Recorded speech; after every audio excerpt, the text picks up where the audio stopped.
And in doing so, we have put aside what are now villainized puritanical values: thrift, hard work, worship of God. That's what we want to bring back to our culture, and here in Florida especially. Welcome, ladies and gentlemen, to the Gap Fillers podcast. This is a podcast all about national and Florida politics, as well as Florida culture. We'll occasionally throw in some world news in there as well. This is to prevent Florida from becoming just a faceless cog in a globalist machine where you can import pretty much anybody and replace the populace and the culture with this sterile and monotonous vibe, just like we saw with Cracker Barrel, and just like we see all over with the shading of the vehicles, with the cookie cutter houses, stuff like that. So that is what this podcast is really trying to focus on. This is really an idea that we've had for a while, that I've been working on for about a year, just trying to figure out how to do it. So really, on that note, we stand at the crossroads of a Machiavellian/Orwellian trap where corporate entities with globalist kind of, without amoral globalism, tries to maximize profit by minimizing the least amount of offensive characteristics in items. So that's what leads to the sterilization. Okay?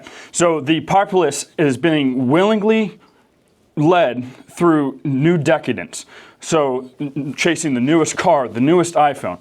All of these things are okay in and of themselves. The problem is that they're using the culture to just drag us along. And in doing so, we have put aside what are now villainized puritanical values: thrift, hard work, worship of God. That's what we want to bring back to our culture, and here in Florida especially. Okay, so what I want to focus on is God is sovereign, and the laws of His nature are just. And if we continue down our debt, both in our personal lives, in our federal governments, corporate culture, all of that is going to lead to our destruction. Putting aside our values for the bottom line is what's going to lead to our demise. And so that is really the golden calf that has been created over the last 80 years, since the Great Depression, since World War II. We have had very little personal, national hardship, and we have individualized and chased after our own greed. Okay? So I would like to finish this video with a poem from Rudyard Kipling penned in 1919 titled "Gods of the Copybook Heading." For context, the copybook was a schoolhouse tool that was used by teachers to teach literacy to kids, while also kind of giving them a value to live by, right? So if you don't work, you die. God is good and save for a rainy day. So these are kind of these quotes that were penned. So you would have to write these down in a copybook, which could be erased, could be redone, but it was a way of kind of like, the kind of punishment of writing on the chalkboard, 50 times. That's kind of the ideal. So these gods of the copybook heading, while it's juxtaposed against the gods of the marketplace, which is the hubris that has been developed by mankind to reject nature, to reject God's principles. All right. So without further ado, this is Gods of the Copybook Heading by Rudyard Kipling. As I pass through my incarnations at every age and race, I make my proper prostrations to the gods of the marketplace. Peering through reverent fingers, I watch them flourish and fall. And the gods of the copybook heading, I notice outlast them all. We were living in the trees when they met us. They showed us each in turn that water will certainly wet us, and fire will certainly burn. But we found them lacking in uplift, vision, and breadth of mind. So we left them to teach the gorillas while we followed the march of mankind. We moved as the Spirit listed. They never altered their pace, being neither cloud nor when born like the gods of the marketplace. But they always caught up with our progress, and presently word would come that a tribe had been wiped off its ice field, or the lights have gone out in Rome. With the hopes that our world is built on, they were utterly out of touch. They denied that the moon was Stilton. They denied she was even Dutch.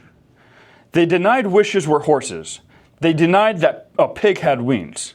So we worshiped the gods of the marketplace who promised these beautiful things.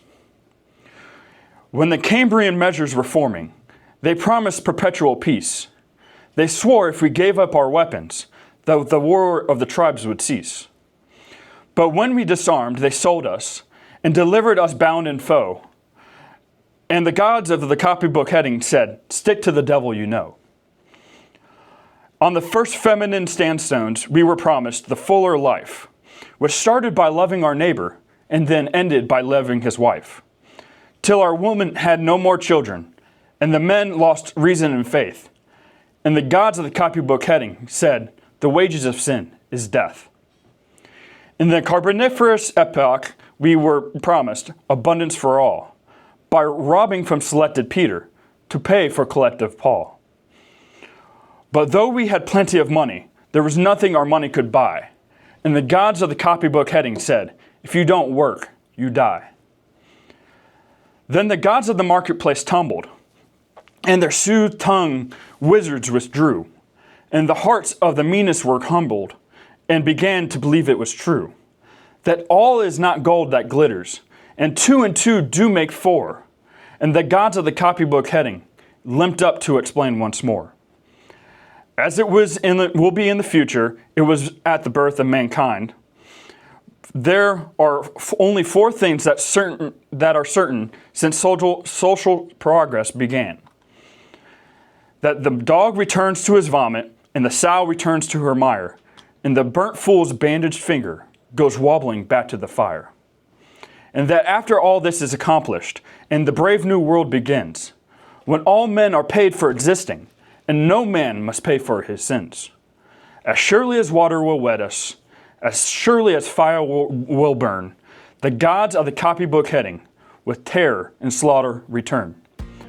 Thank you, ladies and gentlemen, for joining me for this video, and I look forward to seeing you in the future.